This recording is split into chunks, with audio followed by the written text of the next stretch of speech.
Oh man, well, I almost said them thrones. If you would have said it, I would have said them thrones too. Right. That crab. That crab. That crab. That crab. It's the Real Negus and we back. We back. That crab. That crab. That crab. That crab. HBO got a show about blacks. And it's not whack. At all, Mike. At all, man. Dude, crazy episode, Mike. Yeah, it was a lot tonight, man. It was, man. There was so many like twists and turns. You know what I mean? Like this was a true roller coaster. Yeah. Took us, through all the motions.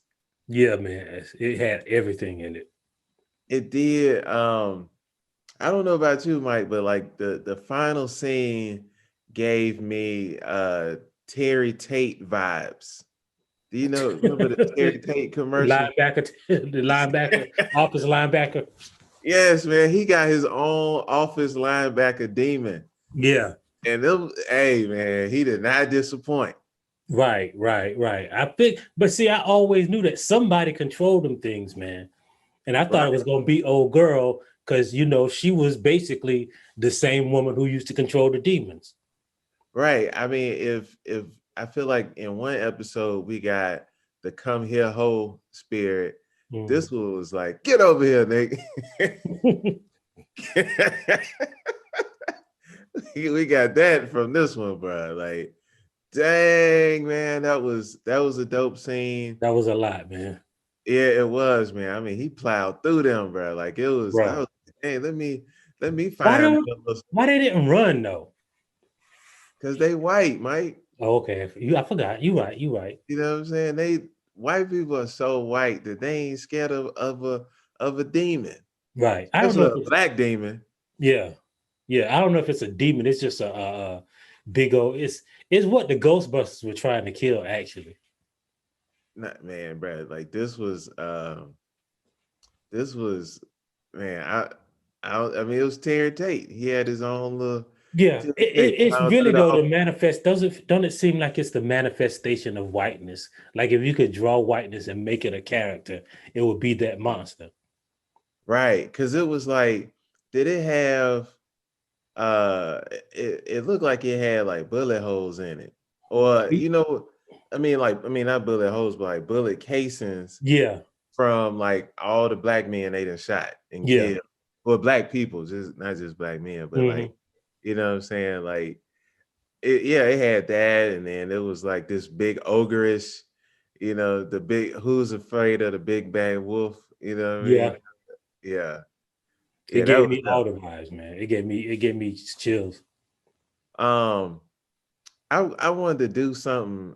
We could do this later on in the episode. I mean, in our review, but I want to do a stock up and stock down.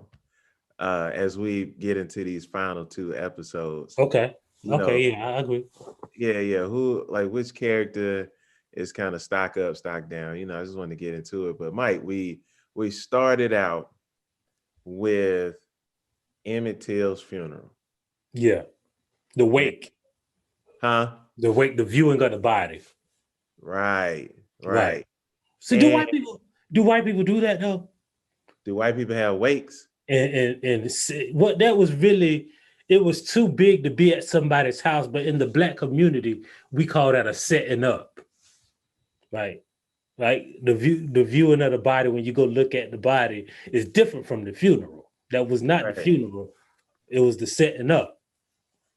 Yeah. We call it I think we call it the wake. Yeah.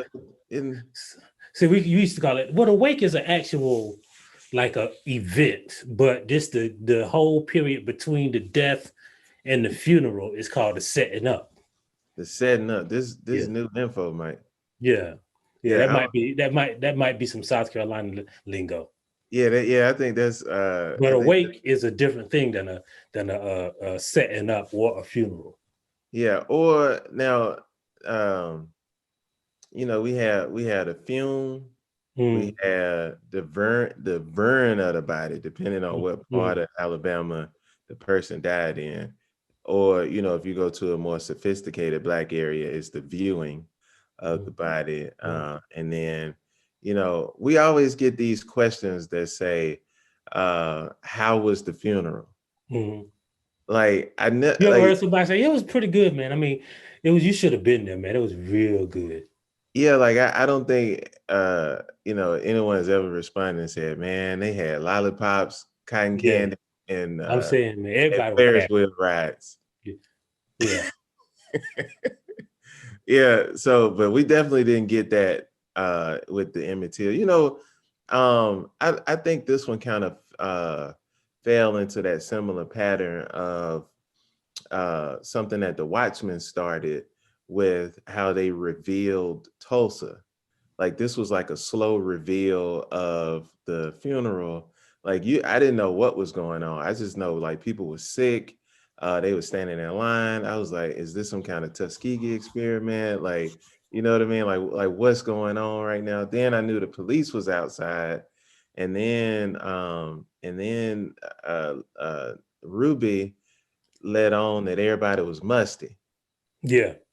So she kind of set a tone for what her character was going throughout the scene. I mean, throughout this episode, even though, you know, we're trying to grieve over the loss of Emmett Till, she still got time to be petty. Right. But I don't think she was talking about the people, though. You don't think she was calling people musty, saying no, you know, so what she was saying is that, like, she was trying to, in a polite way, tell D that it's one of the hottest days of the year, that you smelling actually Emmett Till's body. Like, it's no way to get around it. See, I didn't get that, Mike. I got that. No, that's exactly what she was saying. I think she was complaining because people was using Tussie on the hottest day of the year. Yeah. And you know what I mean? Like, I just didn't think that was fair. Well, you know, I might be wrong, but I'm pretty sure she was just talking about Emmett Till's body. Right. No, that was I mean, it was such an emotional scene. You know, I mean, just thinking about Emmett Till, like, and then I want to loop, I want to kind of jump ahead and kind of loop it all together. Like, the confrontation between Ruby and Christina over white people's feelings of Emmett Till. Like, why did she feel like she could appeal to Christina's humanity? Like, why are there some segment of Black people that feel like we can appeal to some sense of humanity when something absolutely inhumane just took place? I think you want to believe, like, I think really, okay, this is a really nefarious breakdown, but I believe the only thing a Black person can really hope for, right? Like, the ultimate wish of a Black person is, like, maybe somewhere inside white people, somewhere is buried a heart, because otherwise, like, ain't no hope, ain't no reason to protest, ain't no reason to try to get people to sympathize with a 15-year-old dead kid. If they really don't have any humanity, ain't no hope for us. You know what I'm saying? Right. But yeah, but like, they shot him and brutalized his face, drugged him. Like what you think? Like, you think it's like, man, you know what? I probably went too far. Now, like, I mean, I don't do that. They gonna turn up. See, people will say, like, people watching this will say, well, that was those two sick motherfuckers. Not knowing, like, in the whole story, like, and then 12 white people found him not guilty. Exactly. Right? In the whole community. And nobody said anything. Like, you know, it would seem like we be a racist against white people to say, like, ain't no white person with no humanity, right? But if there was one white person in the entire United States with any humanity, they would have killed the people who killed Emmett Till, right? Like if one white person or 3 or 4 had any humanity, they would have killed those men who killed Emmett Till. There's no doubt, right? I think that, the one thing we overlook in J. Edgar Hoover's pursuit of keeping, the next Negro Messiah from being realized is it was only one John Brown. White people made sure they all met and was like, hey, who was this white man? Let's make sure his family don't ever see the light of day anymore. They killed that whole bloodline of John Browns. Once he was gone, that was it. Right. He's the last one. Right. And that's what that confrontation was about, right? Like, yeah, she wasn't talking real, like that scene was not about a character confronting another character. It was about a Black woman who really like didn't really have, like, it wasn't Emmett Till's mama or his cousin. She just knew the dude, like knew the kid, a Black kid. I feel bad because somebody killed this Black kid that existed and lived and breathed, right?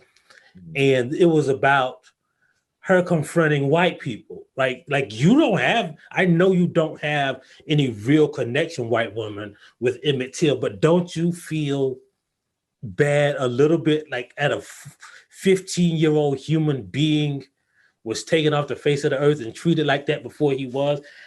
And we got our answer. Yeah. I mean, we got one hell of an answer. And just getting back to the funeral, I thought it was interesting when like Omar just like found some water and was like kind of handing it out. And I felt like Tick didn't want to drink the water because he thought it was sweet water. You've been obsessed with Omar's sexuality. No, I was just saying, man, like he was very apprehensive to some water on the hottest day of the year, man. And then what was really funny was like seeing Tick in this setting. He looked just like Martin Luther King, man. Like he got this old young face. Like, yeah, he got a civil rights face, man. Yeah, he got definitely a civil rights face. Yeah. Like he gave me like John Lewis, Martin Luther King vibes, and himself, the actual actor, Jonathan Majors. Mm-hmm. Yeah, it was deep. I thought like right after that, it flashed into like the title of the episode. And it was called Jigga Bobo. And on one hand, we were honoring the life of Bobo, but then in a lot of ways, the jig was up. Like once the end of the episode got here, like the jig was up, bro. Like, you got magic, we got magic. Fuck it, let's throw down. And that's what, I kind of took from just now looking back at the title, what it meant.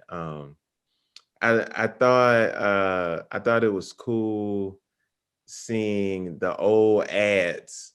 I've been trying to pay attention to things, and it took me back when I saw a ad for a Zenith television. Yeah, did you have Zenith back in the day, Mike. Like the we had a Zenith Flow model TV, bro, with the record player on it, man. Right. And then later on, you put the Magnavox TV on top of the Zenith TV. Yeah. And then you just got 2 TVs. And then sometimes the Zenith TV will spark if you overloaded the circuit. That's when you could work on TVs, bro. You used to put a new picture tube in it, or you have to adjust the vertical hold. Right. And then later on, we got the remote and the Zenith. I remember the Zenith and the Magnavox remote, the little button that gets stuck. You used to have to take the face off and move the buttons around so you can actually, change the channel for grandmama now. Right. Yeah. No, but that was just kind of seeing that, and then just kind of exploring the pain of Diana, it was really hard watching this episode through the eyes of a little girl as she tried to really navigate this extremely adult, extremely dire circumstances that the writers of the show put her character in. Like, what were your thoughts on that? Well, first of all, I think it was it's like we always tell the story, like it's important. I think it's cool to tell that story of Emmett Till, because when we talk about the black people who've been killed by the victims of white supremacy, right? We always talk about like the life that was snuffed out and not the life and the communities that was left behind, right? So like they didn't, I think it was cool that they didn't like show Mamie Till or even Emmett Till's body. What they showed was like how that reverberated through the people who knew him, right? So his friend, you got to think about like how did his friends feel? Like my friend gonna be back from Mississippi in a few weeks, and then he wasn't, right? The community that he lived in, right? You got to think about all of those. We always think about like I do anyway. I kind of, when you talk about Emmett Till, you kind of picture him as, a little boy in Mississippi who got killed, not realizing that, it was a dude from Chicago who's just down there for the summer, right? Who didn't know the rules, almost white supremacy, right? Right. So we like to think of it as something that happened in this microcosm of Mississippi and not like something that happened in America to a boy that was from a city where he was connected to, Mm-hmm. Yeah, I think about, when Diana said, she threw the rocks at the other little girls and was just telling them like ain't nothing to dance about, ain't nothing to laugh about, especially now, like after Emmett died. And it made me think about all of those people that were doing the Cupid Shuffle at Black Lives Matter Plaza. And I was like, fam, like this is not the time to dance, bro. Like this ain't the time. That's what I was thinking about. Yeah.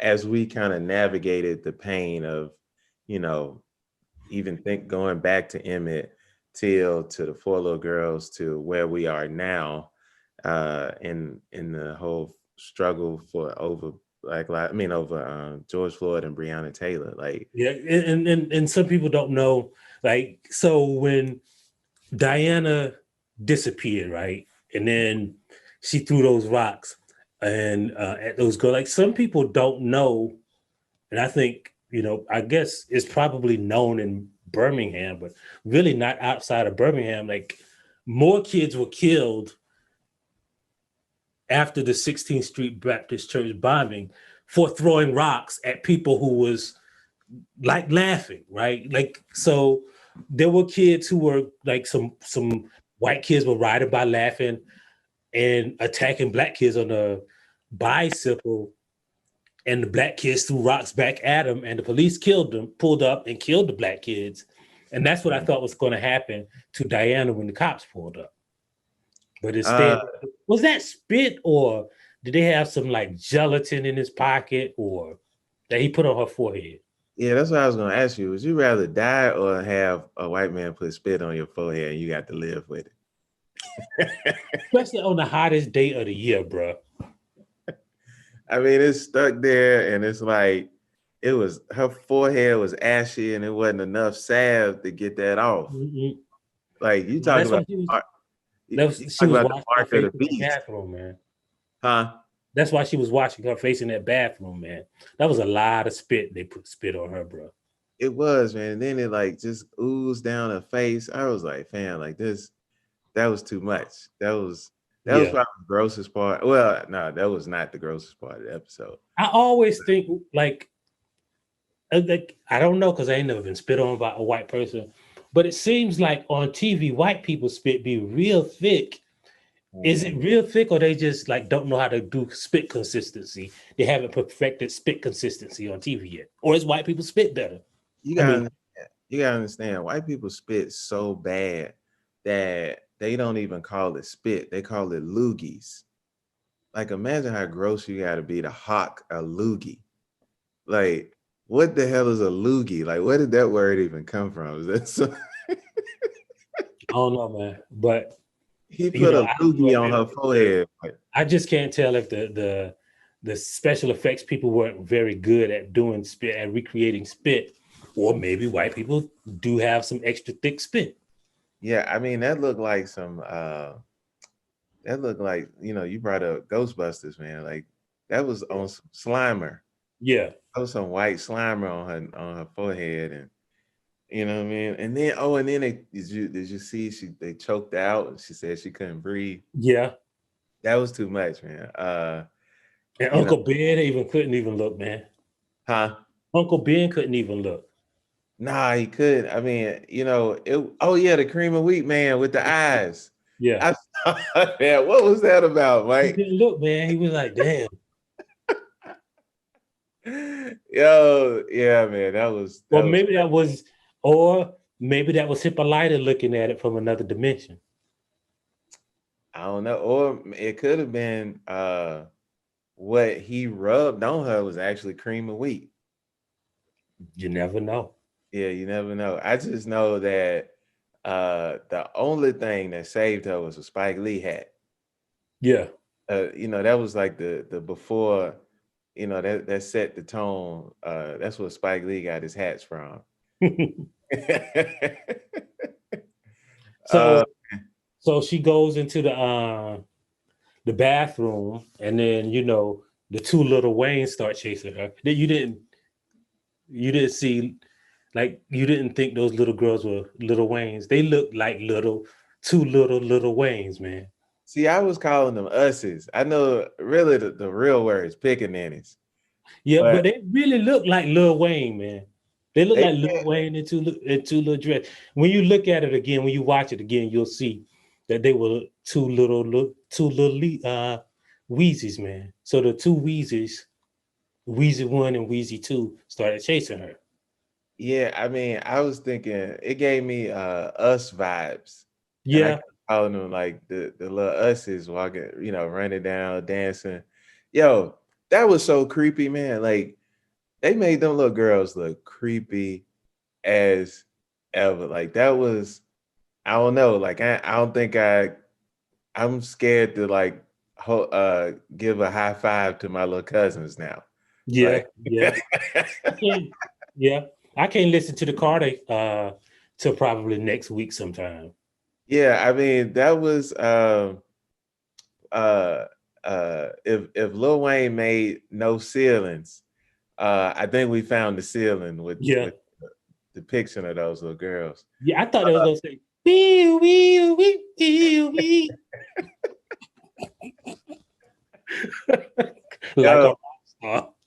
Yeah, you know what was funny is that, like, the way their hair looked, it looked like the pandemic emoji. Like it's a meme of Michael Jordan saying that he took corona. I mean, as he is they put a coronavirus germ on his face, Mm-hmm. and they memed him saying, and I took that personally, in response to how Trump jumped off the wagon this week. Yeah. And that's what they kind of look like, because it was they do look kind of like coronaviruses, though. They look like Lil Wayne coronaviruses. Right. I don't want to, call these little black girls because they got families, but like the show, they didn't know they were supposed to look creepy, though, man. Huh? So what is creepier, though? Would you rather have two little girls with coronavirus chasing you, or two little girls that look like Lil Wayne chasing you? Ooh, I mean, are they any different? Yeah, you're right. I mean, that's Lil Wayne has been a coronavirus of rap as of late. I don't know what is going on with him. He, what would you rather bite you, Lil Wayne or one of them little girls?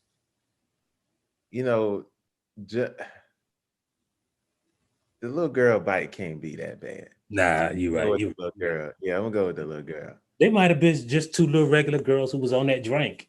That yeah. I don't want Lil Wayne's teeth and saliva and the whatever materials are on his teeth to ever come in contact with my skin. So I mean, actually the thought of that just made my flesh crawl because Lil Wayne is actually real. So now thanks, Mike. That's what's gonna give you nightmares tonight. No, what's gonna give me nightmares, Mike, is how we open the show and it says strong sexual content and nudity and the correlation between a good episode. Mike, we got possibly the most disturbing sex scene I've ever seen in life. So we got a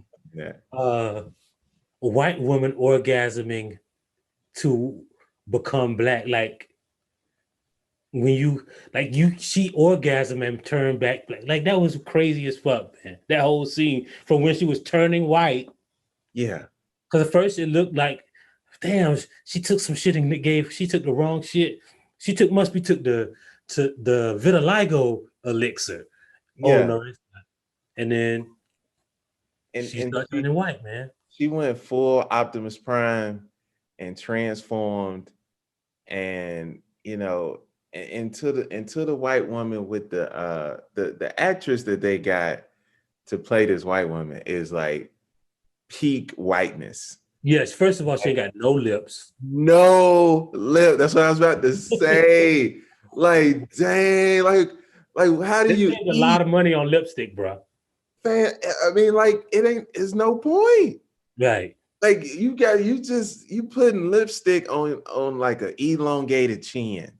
Right. Like it's like God was making her and was like, oh man, I forgot to give her a mouth. And like and she was about to be like, she was off the assembly line. Yeah, I might have been mad. That real quick. I might have been mad at whoever made that elixir. Like, bro, you got to put some more lips in my elixir, right? Why y'all ain't got no elixir with some lips, bro? Yo, like I can't. Like I don't like how y'all kissing. Yeah. Like I mean, yo, that was. And then when you that's probably the elixir with no seasoning. That's probably why they don't got no lips, man. Yeah, definitely more seasoning, some lip seasoning in that elixir. Yeah, it's definitely pre-lemon pepper. Like a white man may have discovered lemon pepper, Mike, just for that one reason. And then the brothers got hold of it and made it wet, and so we good now. Like we just perfected it. But yeah, man. I mean, just kind of seeing like that scene, especially when she explained it later, like she slept with the white man so that she could feel something in response to Emmett Till. She said she didn't want to be a black woman. Like, what? I wasn't digging that. I didn't get that whole scene, man. Except I knew the white lady was gonna say, I don't care about no damn Emmett Till. We know that, right?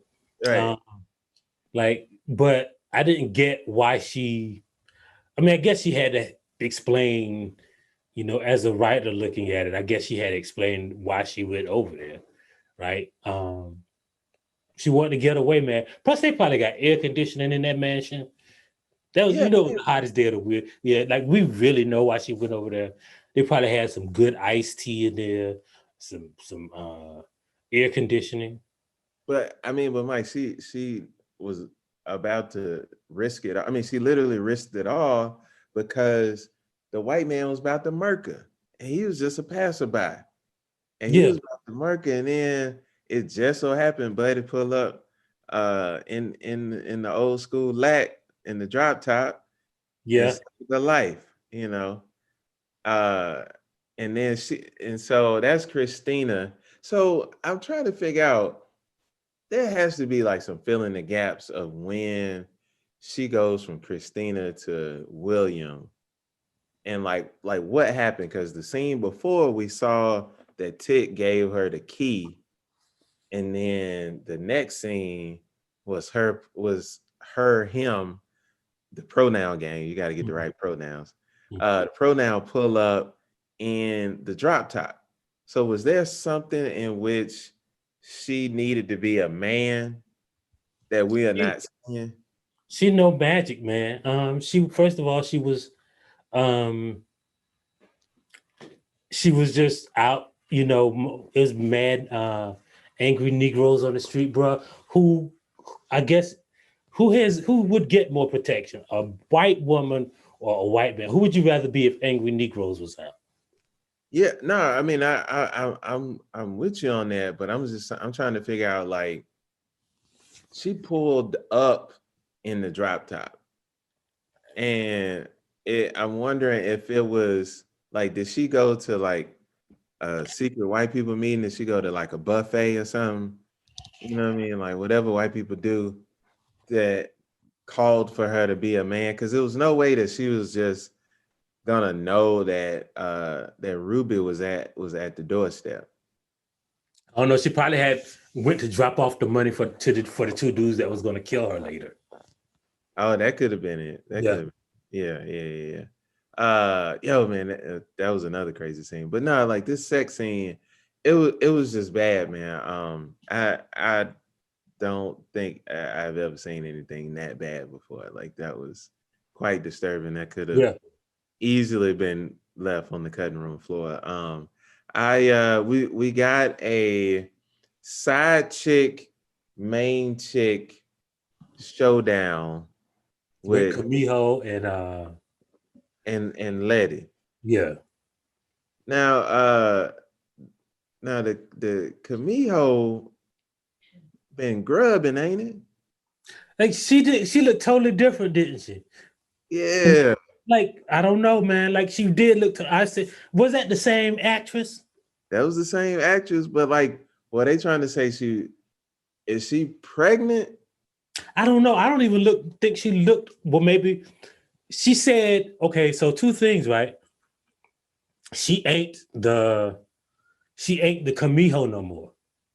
Right? She said I don't know if I got that, man. Well, she said she got her 100th soul. She said she killed 100 people. So she wouldn't be the Camijo no more. She would just be the regular old girl, right? Yeah, she needs to be the Camijo again. But okay, and then like she just looked like she lost a little lippage too. Because you remember Camijo had full lips. That was one of the weird things about her and she looked like she had regular lips on this episode, man. I mean, did she like eat the Camijo? Like, did she have like fried Camijo tail? She didn't look with the oxtail seasoning. She just looked different to me. Yeah, I don't know. Like I was trying to understand if they were intentionally trying to make her look pregnant, she might be pregnant in real life, or she didn't look different to me. I mean, in real life, man, it's like they probably filmed those two scenes on the same day, you know.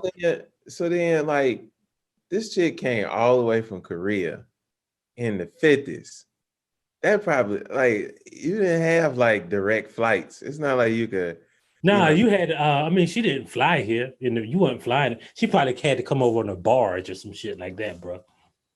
Is that what she was grabbing? Like, did she come on the Tom Joyner cruise? I didn't get that she was heavier. I just thought she looked different. I swear to God, I didn't. Go back and look at it, Mike. She was a little thick around. You know what I'm saying? She had a little thickness around the eyes and the little neck area. So I ain't know. Like I didn't know what they was trying to convey. You know, because the show has been like real spot on different things. But man, he kicked her out. Like, where did she go? Like, did she go to a Holiday Inn and just kind of stay there? I thought initially. I mean, she's pretty good at getting places to stay, bro. I mean, she can go get her a place to stay. I don't know. I mean, she just disappeared into the darkness. Like, I mean, you just can't kick her to the side. I mean, she probably had a place to stay, man. She didn't. I'm sure she didn't get off the boat and go right to Letty House. She probably had to look it up in the phone book. Is it racist to think that she got off a boat? Like, why couldn't she fly here, Mike? I don't think there was flying like it was international flights like that. People were just flying like that, bro. That wasn't racist to say. She definitely came here on a boat. There were no just like you couldn't just get on the phone or go on the internet and book a flight from Korea to the US in 1955, bro. Like she took a boat to Chicago. She had to take a boat here, and then she had to get on the fly here. But like it wasn't no flights, bro. I'm telling you, she got on the Tom Joyner cruise, man. Hold on.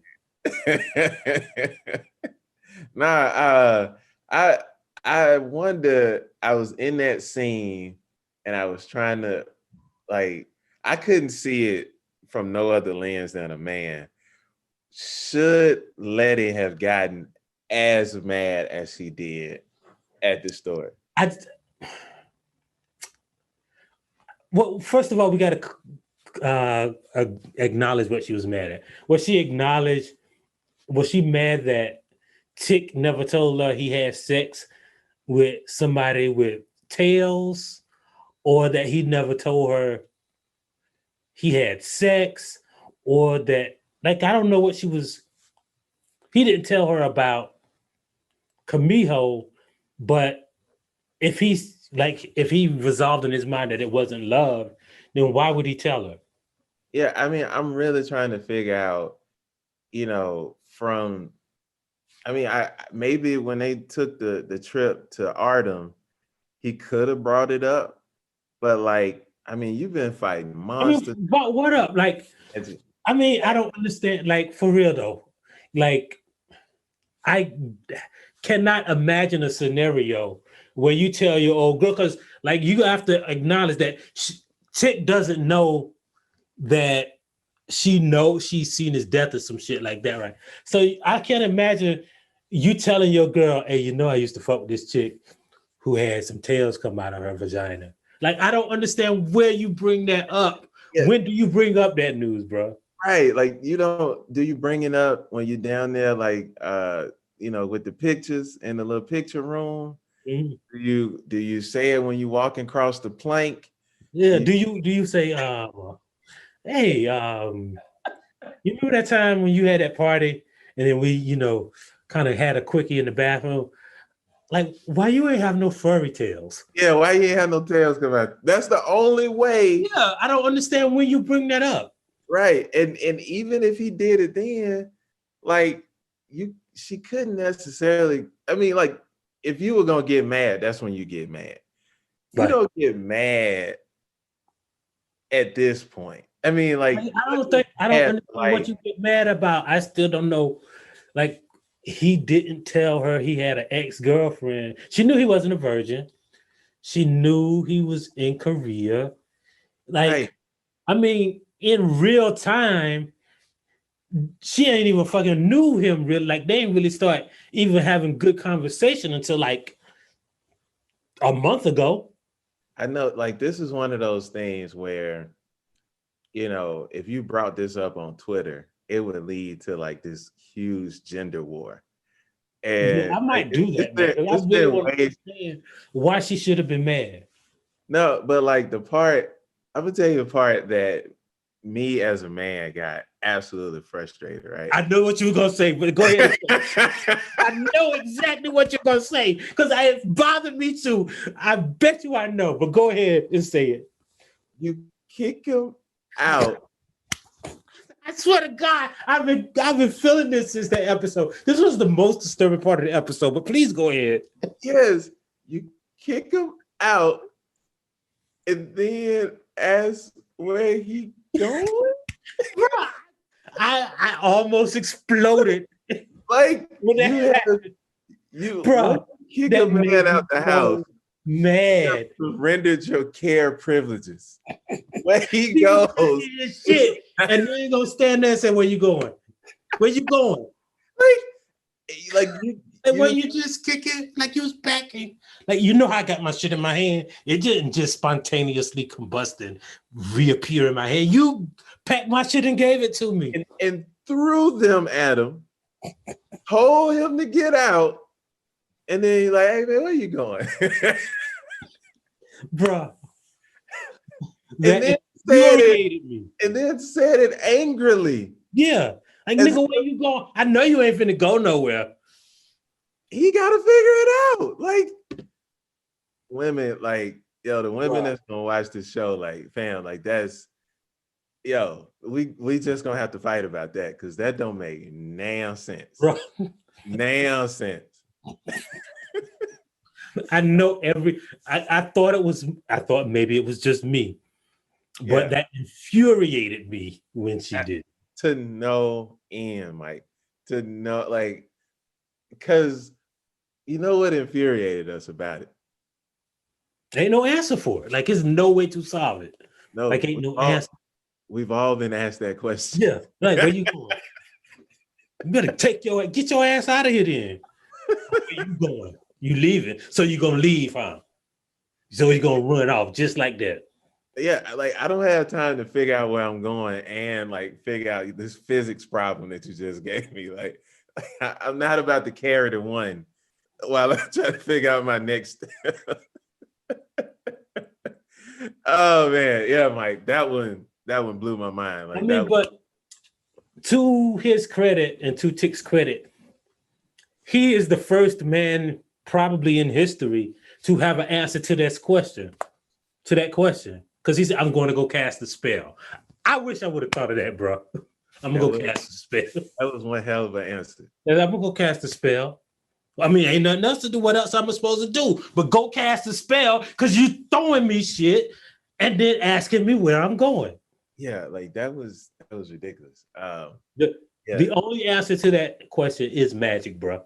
Yeah, you got it. We got to tap into our black male magic. Yeah. And so then the next scene, another thing that infuriated me about this episode is, I guess the next scene, the next time we saw Letty, she was in the church praying. And two things about this is, one, how did if the white girl can't get into the house, how the hell she get in the church? I think they can go into the church, into public buildings, bro. But it's the church though. Like this, no, it's the black church. The black church got all kind of spooky spells. No, I don't think that was a black church. I think that had to be a white people church though, because white people, like, I always wondered how, you see in TV shows and movies, like, people just be walking into churches and just like by themselves, and they be open and they'll sit in the pews and talk to Jesus with the candles lit. I don't think they do that at black church. You can't just walk into no black church. You got to at least contact the deacon and get a key, bro. So that had to be a white church. Yeah, I think you raise an interesting point, Mike, because out of all the duties in a black church, none of them include candle lighter. Yeah, and they had an ass of candles. Bro. Like, I feel like some of the mothers of the church and some of the ushers would have at least went to talk to the pastor about their candle budget. Do you think that before Camijo left town, she dropped off all her candles?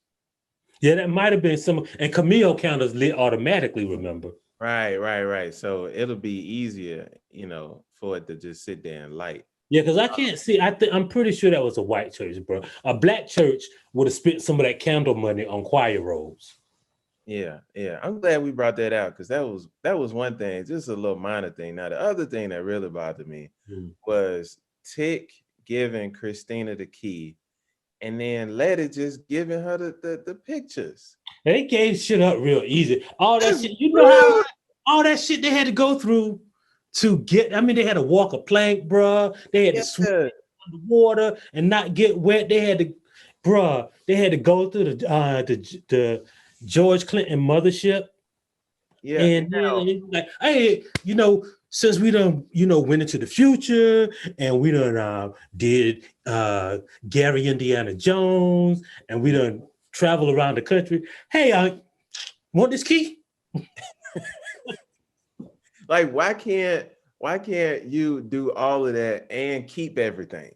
Yeah. Like, we got to start a archive. You could have took it to the huh? I would have gave her a fake key. Like, you can't make a copy of the key. Well, I don't know. Did they have a key copier back then? I think they did, bro. I think they did because those were those skeleton keys. Those were those little keys. I mean, I would have just gave her a key to like a barn. Yeah, this the one to the Ori, for real. Yeah, for real. Like, I would have gave her them little tight keys that you get a little babies. Mm-hmm. This open everything. Everything. I'm telling you, for real. You put this in the Ori, that shit just pop open. Yeah, but when you consider what they got in exchange, I mean, you got Letty, because I thought for sure Buddy had busted cap in Letty head, and then I remembered that she got the protection, but the protection came with a branding. Yeah. And so I don't know.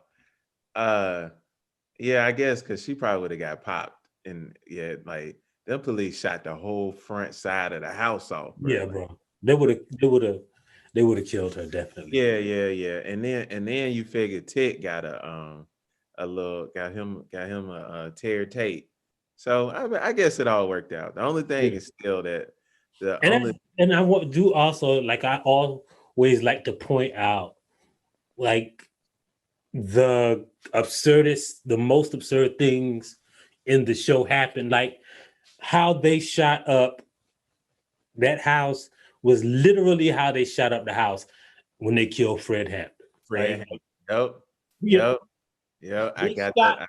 The house with Fred, where Fred Hampton was sleeping, worse than they shot that house up in a fictional show.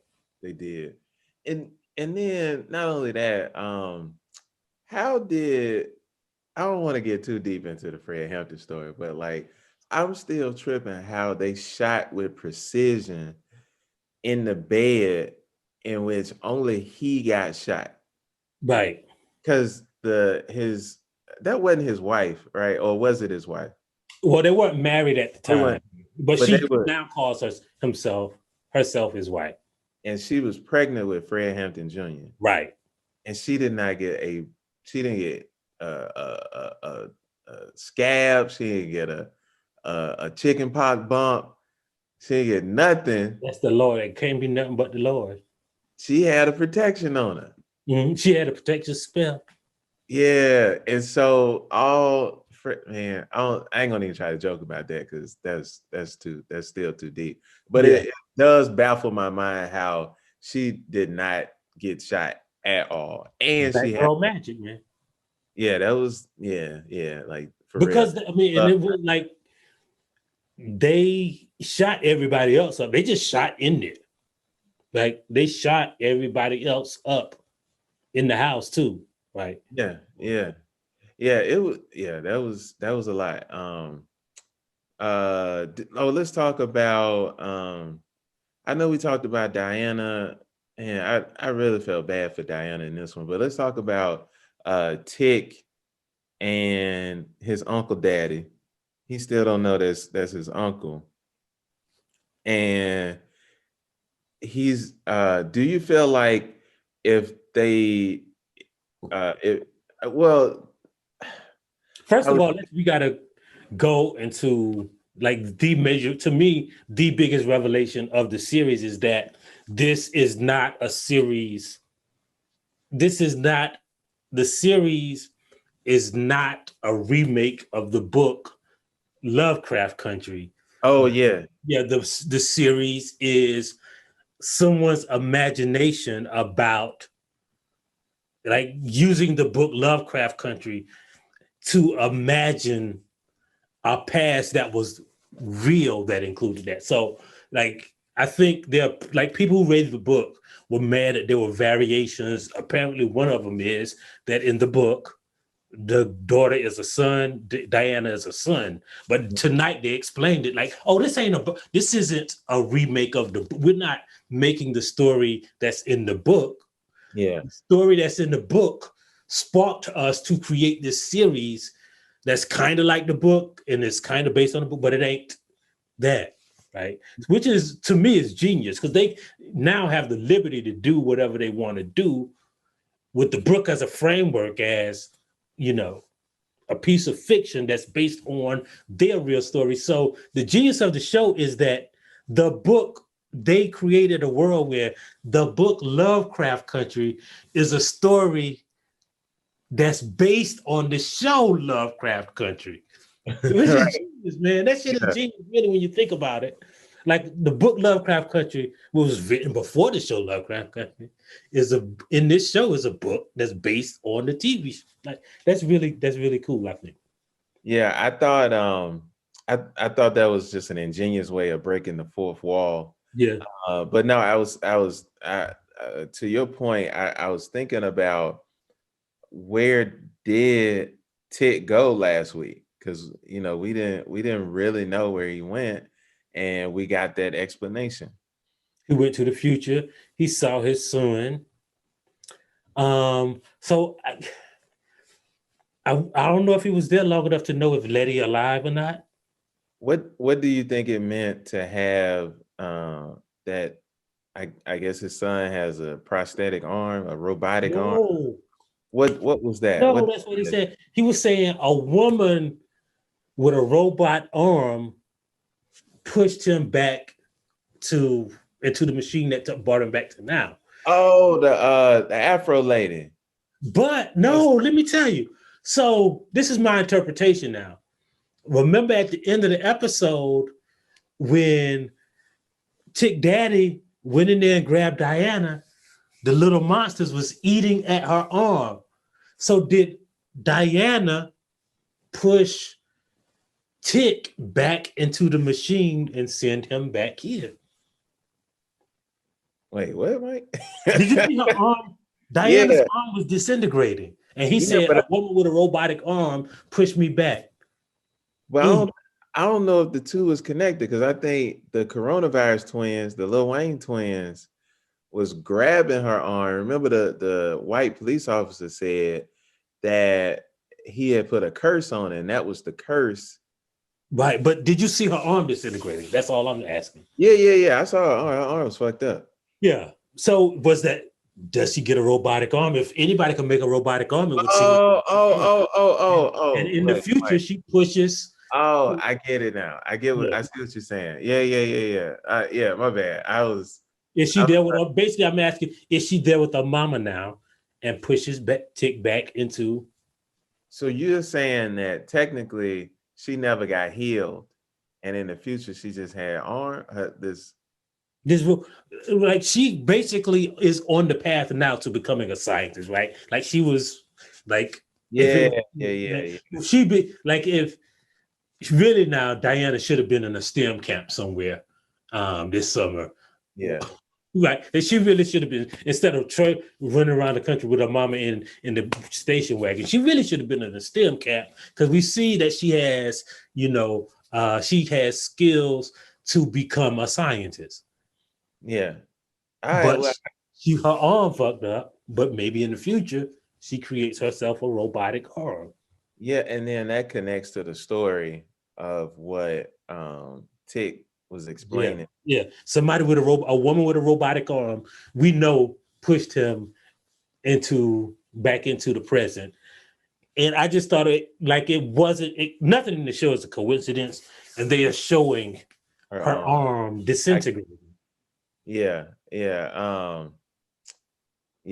That was deep. That was deep, Mike. That was I can't wait to see because they had her on the previews for next week. She's laying there on the couch trying to figure out how to fix it.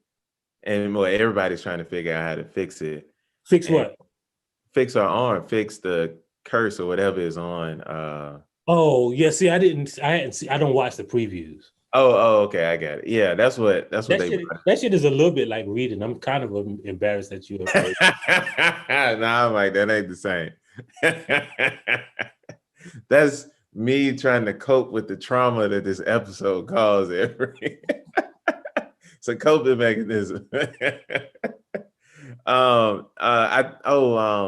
Omar gave us a dope quote that I like. He said, "Magic is so much more jazz, so much more than jazz." Like I kind of like that. Yeah. I thought it was a diss to the Utah Jazz and Orlando Magic. They probably gonna have beef, but no, like no, I thought that was dope. We got D spit on the cop. D had a jousting match with the coronavirus. I'm just speeding through. And the big thing was, how tall is Christina, Mike? Why you ask that? Because she taller than a motherfucker. Like, I've been thinking. I didn't get that. I mean, not that I disagree. I just literally didn't pay any attention to it.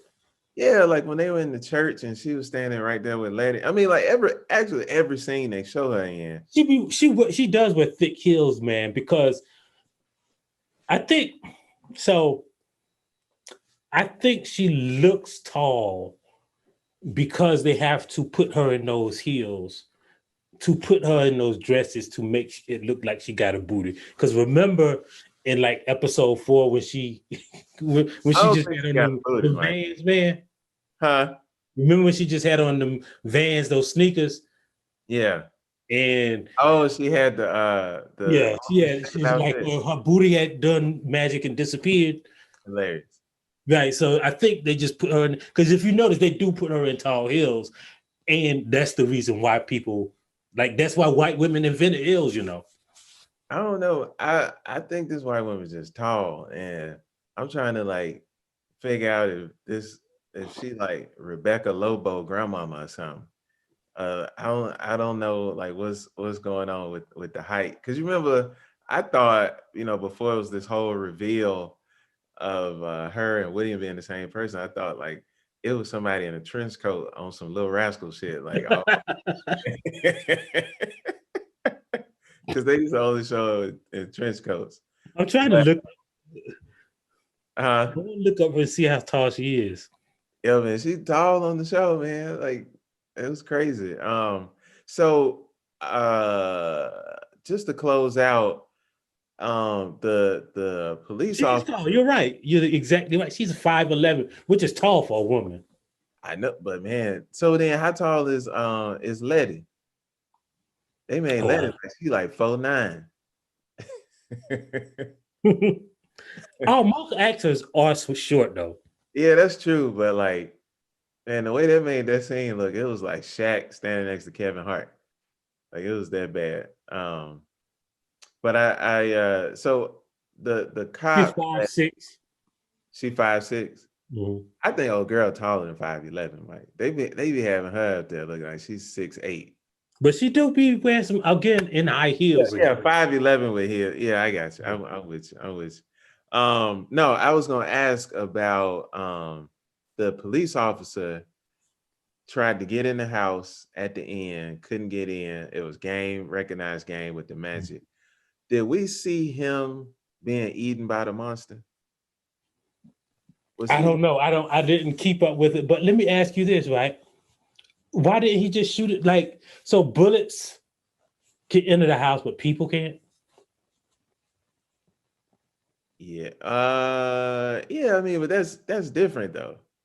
Cause I don't know, man. Like, I just wish we could get cast the spell of protection with the blood of Jesus for bullets, man. Well, I mean, Letty got it. She just got to hand it over to everybody. Mm-hmm. But she didn't do it though. See, that's what the white people, they didn't give Tick the bulletproof spell. They gave him the monster spell, because if we was bulletproof, man, shit would be over. Oh yeah. We'll be on the there's not enough monsters for everybody to get their own monster. But if all of us were bulletproof. Yeah, I mean, the only thing is like Luke Cage was bulletproof, and he was bulletproof until he wasn't, till they hit him with the Judas bullet. And Yeah, you I don't didn't see that. like find out when the right bullet hit you that you ain't bulletproof. I'd rather just have my monster run around. But no, I think the cop that shot the police car, I think that was the sheriff. When they So how showed about the one that tried to shoot the monster? huh? One tried to shoot the monster. I hope the one that got thrown, one of them got punted like a football, bro. Man. And he threw that motherfucker hard. That monster has to have thumbs, man. Yeah, he did. Yo, what if the monster, I just thought about this. What if the monster is the son that Tick had with Kamiho? Could be. Nah, huh? I don't think so. I don't think so. Because how it got over here? Because what? How did it get over here? They couldn't take a flight, so you say. I'm saying she probably gave birth to it. She probably got so mad that she got. But how did the monster get over here, though? I'm saying it was in her womb. And then like she got stressed out and went Now underground. them monsters was in autumn, man, and they came to Chicago for the summer, man. You know, monsters take vacations too. Those different like those vampire monsters. This was like a too long on the grill monster. Like Nah, this monster had a little bit of metal in him. He had a little chard on the side though, like you know that little piece of meat that fall off the grill plate. The one that fall between the hot dog that fall between the grates. That's who that was. He the one that got hit by the fire before when you put the food on the grill too early while the fire's still. That's the one you pick up out of there and put on the bun, you know, to get to somebody you don't like. Like, here, you asked for the food here. Like, and then they go and eat it. And then their teeth be black. And they be trying to talk to people that shit give you cancer too, bro. For real. Hey, that's a deal. So Mike, that's where that monster come from. Right. I don't know. You're a real monster. So let's go stock up, stock down. Whose stock is up, whose stock is down? Atticus, his stock is up because first of all, he got a monster. Okay. Yeah.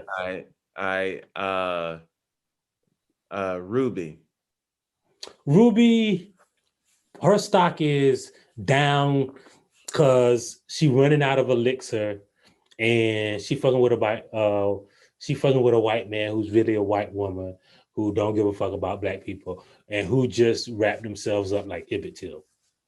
Okay. All right.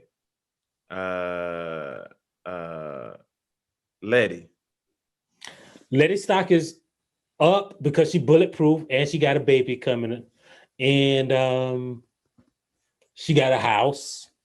You know, she got her own house, her own job. But yeah, her stock is up, bro. Christina,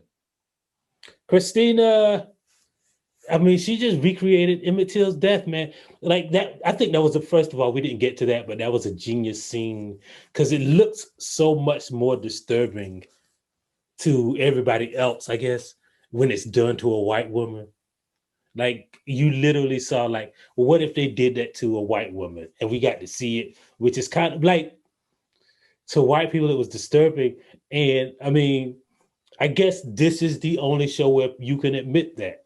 Like it was kind of satisfying to see that shit done to a white woman. Yeah.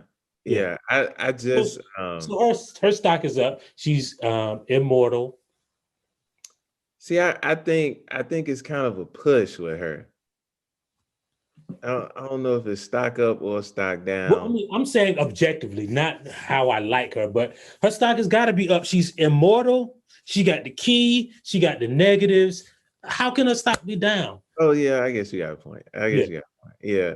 I don't know. I was just kind of thinking, hopefully, that the key don't work I was thinking about the futures on her stock. Like I was thinking, what was the Well, projection? they did break the machine. Yeah, yeah.